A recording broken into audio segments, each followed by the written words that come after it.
This channel does not promote any violent, harmful, or illegal activities. All content provided by this channel is meant for an educational purpose only. রাজ্যের 31টা বিশ্ববিদ্যালয় আর 506টা কলেজে audit. সরকারি উচ্চশিক্ষা প্রতিষ্ঠানে অডিটের সিদ্ধান্ত নিয়েছে উচ্চশিক্ষা দপ্তর। কিভাবে এই অডিট হবে, কেন এই অডিট করা হচ্ছে, ডিটেল নেব সুমনের কাছ থেকে। সুমন, একেবারে শুভজিৎ, আমরা শুনছিলাম যে বারবার বলা হচ্ছিল শিক্ষাক্ষেত্রে বিরাট দুর্নীতি রয়েছে উচ্চশিক্ষার ক্ষেত্রে, সেগুলোকে খতিয়ে দেখার জন্যই উচ্চশিক্ষা দপ্তর ইতিমধ্যেই প্রিন্সিপাল অ্যাকাউন্ট জেনারেল তাকে কিন্তু চিঠি পাঠিয়েছে এবং বলেছে যে সিএজি অডিট করতে। গভর্নমেন্ট এবং গভর্নমেন্ট এডেড কলেজ, তার সাথে সাথে ইউনিভার্সিটিগুলোতে এই অডিট হবে। মূলত দেখা হবে রাজ্যের যে গ্রান্ট, স্যালারি, পেনশন গ্রান্ট, এগুলো ঠিকঠাক ভাবে সঠিক জায়গায় ব্যবহার হয়েছে কিনা, তার সাথে সাথে সেন্ট্রাল গ্রান্ট, তার সঙ্গে সঙ্গে ইন্টারনাল রিসিপ্ট, ছাত্রদের কাছ থেকে যে ফিস নেওয়া হয়েছে সেগুলো কোথায় ব্যবহার হয়েছে, সেখানে কি কোনো দুর্নীতি আছে তা খতিয়ে দেখতে কিন্তু এবার অডিটের সিদ্ধান্ত রাজ্যের। এবং অডিট করবেন কে? অডিট করবেন controller and auditor general of India. স্বাভাবিকভাবেই বৃহত্তর ক্ষেত্রে উচ্চশিক্ষায় দুর্নীতি খুঁজে বার করতে পদক্ষেপ বিকাশ ভবনের। ধন্যবাদ। সব ধরনের দুর্নীতি সামনে আনার চেষ্টা হবে। প্রথম কাজ শুরু হবে জিটিএ নিয়ে। সরকার গঠিত তদন্ত কমিটির দায়িত্ব নিয়ে বললেন অবসরপ্রাপ্ত বিচারপতি বিশ্বজিৎ বসু। তৃণমূল আমলে প্রাতিষ্ঠানিক দুর্নীতির বিরুদ্ধে রাজ্য সরকার গঠিত তদন্ত কমিটির মাথায় অবসরপ্রাপ্ত বিচারপতি। দুর্নীতি তদন্ত করবেন একজন আইপিএস অফিসার, প্রশাসনিক দিক দেখবেন একজন আইএএস অথবা ডাব্লিউবিসিএস অফিসার, টেকনিক্যাল এক্সপার্ট হিসেবে থাকবেন রেভিনিউ সার্ভিসের একজন অফিসার। তদন্তের স্বার্থে প্রয়োজনে আরও অফিসার নিয়োগের ক্ষমতা থাকবে কমিশনের হাতে। দরকারে দোষীদের সম্পত্তি বাজেয়াপ্ত করার ক্ষমতাও কমিশনের হাতে। আমাদের অবজেক্টিভ হবে পার্টিকুলার ধরনের দুর্নীতির জন্য ইন্টারিম রিপোর্ট খুব কুইকলি সরকারের কাছে প্লেস করে আমরা আমাদের রেকমেন্ডেশন প্লেস করব। এবং আমি কনফিডেন্ট এই সরকার এ বিষয়ে তাদের জিরো টলারেন্স নীতি অনুযায়ী ইমিডিয়েট ব্যবস্থা নেবেন। সে বিষয়টা মুখ্যমন্ত্রীও খুব পরিষ্কারভাবে অ্যানালিসিস করেছেন। কিছু কিছু দুর্নীতি যেগুলো আমরা সুমোটো কগনিজেন্স নিতে পারি, অবশ্যই তার মধ্যে পাহাড়ের চাকরির দুর্নীতি একটা বড় ইস্যু, জিটিএর দুর্নীতি না। এই কমিশন তো দ্রুততার সাথে কাজ করবেই। এই কমিশনের টাইম বাউন্ড প্রোগ্রাম, একদম টাইম বাউন্ড প্রোগ্রাম। অভিযোগকারী আর অভিযুক্ত দুপক্ষেরই বক্তব্য শুনে রিপোর্ট তৈরি করবে কমিশন। কোনো রকম পক্ষপাত হবে না, সবাই বিচার পাবেন। কমিশনের কাজ নিয়ে মন্তব্য কলকাতা হাইকোর্টের অবসরপ্রাপ্ত প্রধান বিচারপতি দেবাশিস করগুপ্তের। এই কমিশন যখন তার কার্য পরিচালনা করবেন তখন সেখানে কিন্তু যাদের বিরুদ্ধে অভিযোগ এসছে সেখানে অভিযোগ যারা করছেন, এই অভিযোগকারী এবং যাদের অভিযুক্ত করা হচ্ছে তাদের সবাইয়েরই বক্তব্য শুনে কমিশন একটি রিপোর্ট তৈরি করে। কাজেই আমরা যাকে বলি যে প্রিন্সিপালস অফ ন্যাচারাল জাস্টিস, সেটা এই কমিশনের কাজে ফলো করা হয়। এবং তার পরবর্তীকালে যদি এই কমিশন কাউকে শনাক্ত করেন যে এই কাজের জন্যে বা এই অভিযোগের তিনি দায়ী প্রমাণিত হলেন কমিশনের ফাইন্ডিংসে, তাহলে তার বিরুদ্ধে যদি কোনো আইনানো ব্যবস্থা না হয় তাহলেও সেখানে প্রিন্সিপালস অফ ন্যাচারাল জাস্টিস দিয়ে যেভাবে বিচার পরিচালিত হয় সেইভাবেই হবে। কাজে এখানে কোনো রকম ইনজাস্টিস হওয়ার জায়গা কিন্তু থাকে না, এটা বলা যেতে পারে।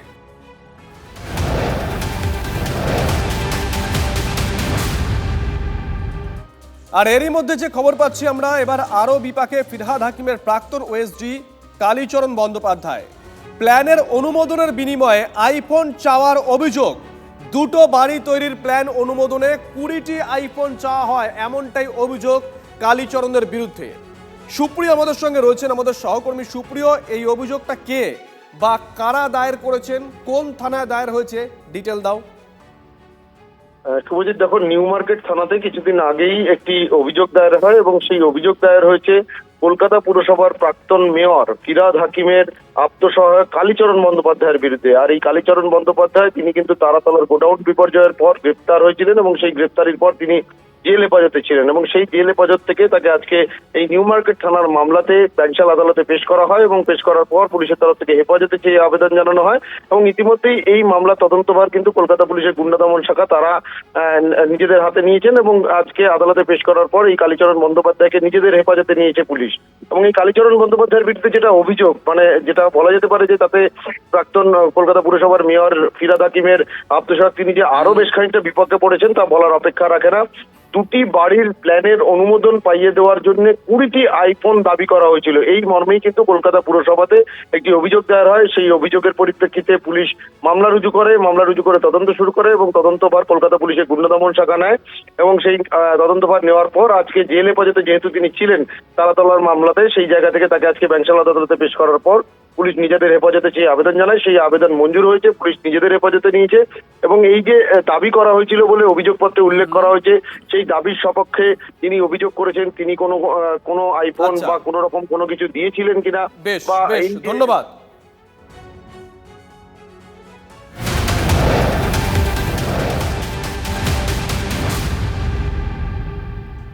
আর এবার তার কথা বলবো যিনি ভোটে নিজে হেরেছেন, তার দলের ভরাডুবি হয়েছে। চৌঠা মের পর থেকেই ভ্যানিশ হয়ে গেছেন তৃণাঙ্কুর ভট্টাচার্য। হালি শহরে বাড়িতে গিয়েও দেখা মিলল না তৃণমূল ছাত্র পরিষদের প্রাক্তন রাজ্য সভাপতি। শেষ কবে পাড়ায় দেখা গেছে তৃণাঙ্কুরকে মনে করতে পারছেন না এলাকাবাসীও।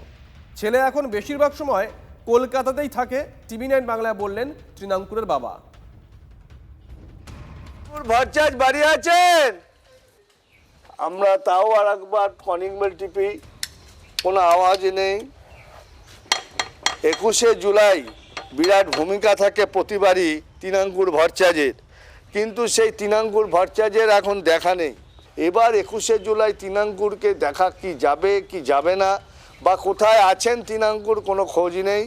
এলাকার পরিবারের কাউকে জিজ্ঞাসা করছি, তৃণাঙ্কুরের দেখা নেই। কোথায় গেল তৃণাঙ্কুর, তার খোঁজে TV9 বাংলা। তৃণাঙ্কুর ভট্টাচার্য বাড়ি আছেন? আমি TV9 বাংলা থেকে এসেছি, অনন্ত চট্টোপাধ্যায়। আপনি কি তৃণাঙ্কুরের বাবা বলছেন? একটু আসবেন সামনে কাকু। কলকাতায় আমার বাড়ি আছে, সেই বাড়িতে তৃণাঙ্কুর এখানে না আসার জন্য থাকে। আচ্ছা আচ্ছা আচ্ছা। আর সেখানে মাসে 15 দিনের মধ্যে একবার করে আসে, শুধু এসে বাড়ির হালচাল দেখে, টাকা পয়সা নিয়ে চলে যায়। আচ্ছা আচ্ছা বুঝছে? কারখানার ব্যবসা তো আপনি দেখেন? ব্যবসা আমার, ওর তো ব্যবসা নয়। আচ্ছা আচ্ছা আচ্ছা। আর আজকে তো না 77 সামনে তো 21শে জুলাই, ওরাটা তো বিরাট ভূমিকা গুরুত্ব থাকে, প্রতিবারই থাকে 21শে জুলাই। ও কলকাতাতে গিয়ে জিজ্ঞেস করো, ও কলকাতায় যে পার্টি অফিস আছে ওখানে বসে, ওখানে গিয়ে জিজ্ঞেস করো। তৃণাঙ্কুরের গাড়ি এখানে, তৃণাঙ্কুর গাড়ি সেই গাড়ি রয়ে গেছে। কারখানার ব্যবসায়ী কিন্তু আমরা যা জানতাম পুরোটাই কিন্তু তৃণাঙ্কুর দেখেন এবং তৃণাঙ্কুরের এই স্যানিটাইজারের ব্যবসা এখন তার বাবার দাবি তিনি তার ব্যবসাতেই দেখছেন। আমরা সেই কারখানার সামনে এই মুহূর্তে রয়েছি, যে এই যে কারখানা, এই কারখানার সামনে আমরা রয়েছি। এই জায়গাটার নাম খাসবাটি। সেই খাসবাটি এলাকায় এখানে তার ব্যবসা। যদিও যেটুক সূত্রে খবর, এলাকা সূত্রে, যে রেজাল্ট বেরোবার পর থেকে, অর্থাৎ সেই 4 তারিখের পর থেকে তৃণাঙ্কুরের আর দেখা নেই, অর্থাৎ 4 জুনের পর থেকে তৃণাঙ্কুরের কোনো দেখা নেই। বাড়িতে নেই, দেখতে পেয়েছেন? তৃণাঙ্কুর ভট্টাচার্যকে চিনি। দেখতে পান না, আমি দেখতে পাই। তৃণাঙ্কুর ভট্টাচার্যকে দেখেছেন? কোন বাড়িটা? এই বাড়িটা। এই বাড়িতে তো দেখা যাচ্ছে না, কোথায় এলাকায় দেখেছেন তৃণাঙ্কুর ভট্টাচার্য? না, দেখা যাচ্ছে না। কবে থেকে দেখা যাচ্ছে না? এই ভোটের পর থেকেই। না, এমনি আসে তো দেখতে পাচ্ছেন না? আমি দেখা, হ্যাঁ দেখেননি? ভোটের পর থেকে দেখতে পাচ্ছি না। ভোটের পর থেকে কোনো এলাকায় দেখা যাচ্ছে না? ভোটের আগে দেখা যেত? হ্যাঁ। আমরা এলাকার মানুষকে জিজ্ঞাসা করলাম, কেউই তৃণাঙ্কুরকে দেখতে পাচ্ছেন না। খাসবাটি হালি শহর থেকে বিশ্বজিতের সঙ্গে অনন্ত চট্টোপাধ্যায়, TV9 বাংলা। আরও একটা খবর, এটাও কিন্তু চর্চা করার মতনই। অভিষেকের জন্যই জেলে যেতে হয়েছে। কলকাতায় ঋতব্রত তৃণমূলের বৈঠকে যোগ দিতে এসে এমনই বিস্ফোরক অনুব্রত মণ্ডল। বীরভূমের স্ট্রংম্যানের অভিযোগে সায় দিয়েছেন মদন মিত্র। দলের ভরাডুবির জন্য অভিষেককেই দায়ী করেছেন কেষ্ট মণ্ডল। জানিয়েছেন ফোনে মমতাকেও সতর্ক করেছেন।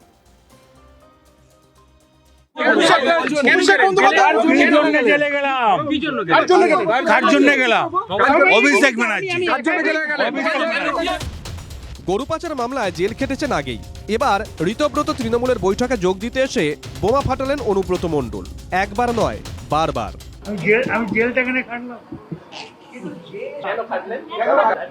আমি যখন বীরভূমে পার ডে 3.5 কোটি টাকা রেভিনিউ দিতাম সরকারকে, আমাকে জেলে ঢুকিয়ে কত হলো পার ডে? 40 টাকা। অনুব্রত বাবুই বলতে পারবেন অভিষেক ওকে দিয়ে কি এমন করিয়েছিল যে যার জন্য তাকে জেলে যেতে হয়েছিল। তখন বলনি কেন বাবা, এখন কেন বলছো? তখন বলতে হতো, ইডির অফিসারদেরকে বলতে হতো অভিষেকের নামটা, তাহলেই তো হয়ে যেত কাজটা। বিস্ফোরক কেষ্টমণ্ডল, নিশানায় অভিষেক। শিবির বদল করেই অনুব্রতর অভিযোগে সায় দিয়েছেন মদন মিত্র। অভিষেক বন্দ্যোপাধ্যায়ের জন্য একাধিক ব্যক্তিকে জেলে যেতে হয়েছে। অনেক লিস্ট দিয়ে দিত। এরা কারা? ওর কথা যারা শুনতো না, ওর কাছে যারা মাল পৌঁছতো না, ওর কাছে মাল টাকা টাকার যাদের ওদের কোটা মাথা ছিল, যারা হঠাৎ ওদিকে যাচ্ছেন তাদেরকে এগুলো বলতে বলা হচ্ছে। আমি তো আবার বলছি, আপনি কল লিস্ট চেক করুন না, ওদের তো স্ক্রিপ্টেড করে দেওয়া হচ্ছে। এসব করে হবে না, এগুলো দুদিনের খবর। সময়ের পরীক্ষায় উত্তীর্ণ হতে হবে। সময়ের পরীক্ষাতে ডাহা ফেল মমতার দল। 26-এর ভোটে ভরাডুবির পরই ছত্রখান তৃণমূল। ইটভাটা মালিককে হুমকি মামলায় আগাম জামিন চেয়ে হাইকোর্টে দরবার করেছেন বীরভূমের স্ট্রংম্যান। প্রশ্ন সেখানে, সেই কারণেই কি শিবির বদল অনুব্রতর? যেহেতু এই কেসটা হয়েছে, তার জন্য কি আপনি হঠাৎ করে মমতা বাজে কথা বলেন না। আমি সব ভয় পাই না। মমতা বন্দ্যোপাধ্যায় আপনাকে ফোন করে 4 বার ফোন করেছিল ইলেকশন হারার পর। আলাম চোখে দেখো না, কানে দেখো তুমি। আপনি বলেছেন আর শুধরেই নাও। যে অভিষেক হচ্ছে আপনাদের আয়না, তাই আপনারা চলে যাচ্ছেন, এটা আপনাদের বাহানা। অভিষেকের সব অন্যায় ক্ষমা হয়ে গেছে যদি আপনাদের চোখে কোনো অন্যায়ও করে থাকে। যে সে আজকে লড়ে যাচ্ছে বাঘের মতো, এরাই লড়বে।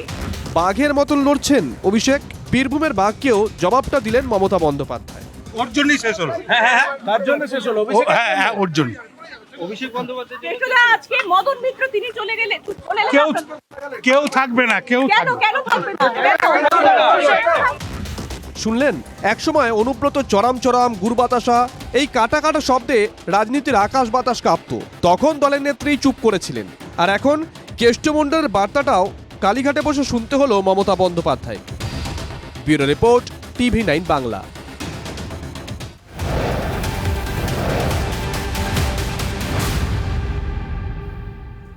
আর যে খবর পাচ্ছি আমরা, জলপাইগুড়ি বানারহাটে এক মহিলার রক্তাক্ত দেহ উদ্ধার। মহিলা স্বামীর বিরুদ্ধে খুনের অভিযোগ। ছেলের কাছে ভয়েস বার্তা পাঠিয়ে স্ত্রীকে খুনের হুমকি দেয় বলে অভিযোগ। কয়েক ঘন্টার মধ্যেই মোরঘাট জঙ্গলে মহিলার দেহ মেলে বলে অভিযোগ। স্থানীয় সূত্রে খবর, স্বামী স্ত্রীর মধ্যে বচসার জেরে এই ঘটনা। জঙ্গলের মধ্যে দেহ পড়ে থাকতে দেখে পুলিশে খবর দেন স্থানীয়রা। বানারহাট থানার পুলিশ ঘটনাস্থলে পৌঁছে দেহ উদ্ধার করে। জঙ্গলের পাশে জাতীয় সড়কে উদ্ধার ধারালো ছুরি। মৃতার স্বামীর খোঁজে তল্লাশি শুরু করেছে বানারহাট থানার পুলিশ। ঝগড়া ছিল। কোনো মায়ের কি অন্য কারোর সাথে কোনো সম্পর্ক এরকম কি জানো? হ্যাঁ, কার সাথে সম্পর্ক? আমার কাকা হন। কি নাম তার? মদন রায়। কালকে বিকেলবেলায় আমার কাকা বাড়িতে আসে, তারপরে আসার পরে ভাবা যায় অনেক কিছু হয় তার বাবার সাথে। ওইটা নিয়েই আজকের থেকে মার সাথে আর বাবার সাথে ঝগড়া ছিল। আজকে সকালবেলা ওইটা নিয়েই মা হলো রাত করে বাড়ি থেকে এসে পড়ছে। কি মেসেজ করেছিল বাবা তোমাকে? বলেছিল হলো আমি হলে তোমার মাকে মেরে ফেলেছি, আমি নিজেও আত্মহত্যা করছি, এখানে আর কারোর দোষ নাই, আমার তোমার মারির দোষ। গত 15 বছর ধরে শুধু শুনতে হয়েছে আজ আসুন কাল আসুন, আর এই করে করে এই দিন পেরিয়ে গেছে। তবে রাজ্যে পালা বদলের পর বদলিয়েছে এই কর্মসংস্কৃতি। চটজলদি অ্যাকশন, তার উপর ভর করেই এবার দিল্লি, বেঙ্গালুরু সহ একাধিক গন্তব্যে ছুটবে শ্যামলী পরিবহনের বাস।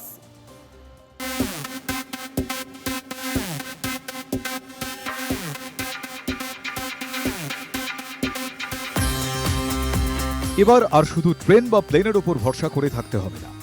দিল্লি যেতে চান বা চেন্নাই কিংবা বেঙ্গালুরু, হাতের মুঠোয় এখন আরও এক অপশন।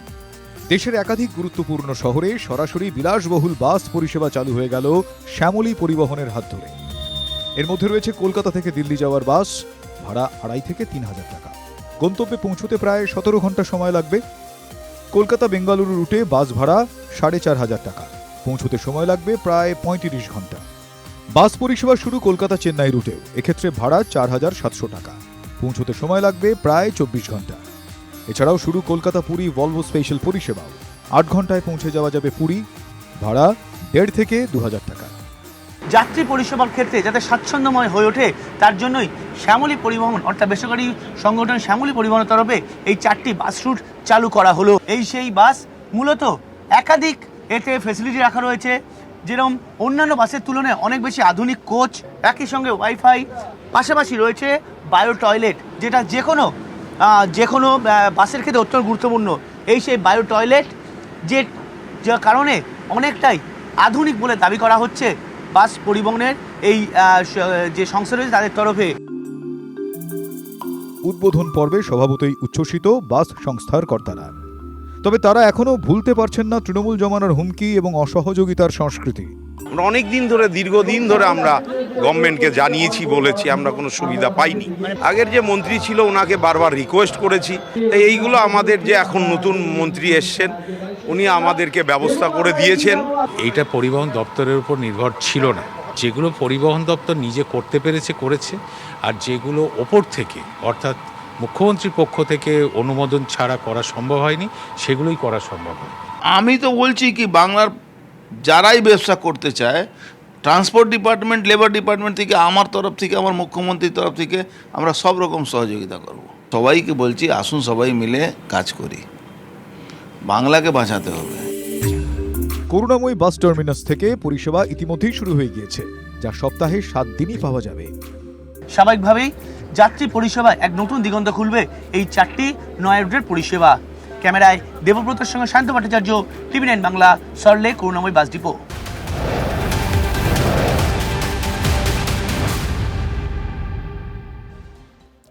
আর এরই মধ্যে যে খবর পাচ্ছি আমরা, ভর সন্ধ্যা এক ছাত্রীকে প্রকাশ্যে ছুরির কোপ, আন্দোলনে চাঞ্চল্য ছড়িয়েছে।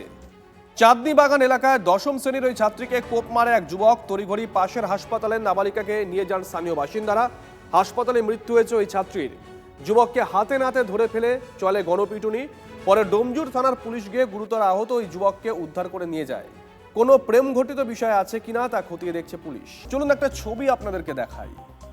বনমন্ত্রীর সঙ্গে দেখা করতে এলো হাতি। আলিপুরদুয়ারের নিমতি এলাকায় মনোজ উরায়ের গাড়ির পাশে বুনো হাতি। শিলিগুড়ি থেকে বাড়ি ফিরছিলেন মনোজবাবু, আচমকাই গাড়ির পাশে চলে আসে হাতিটি।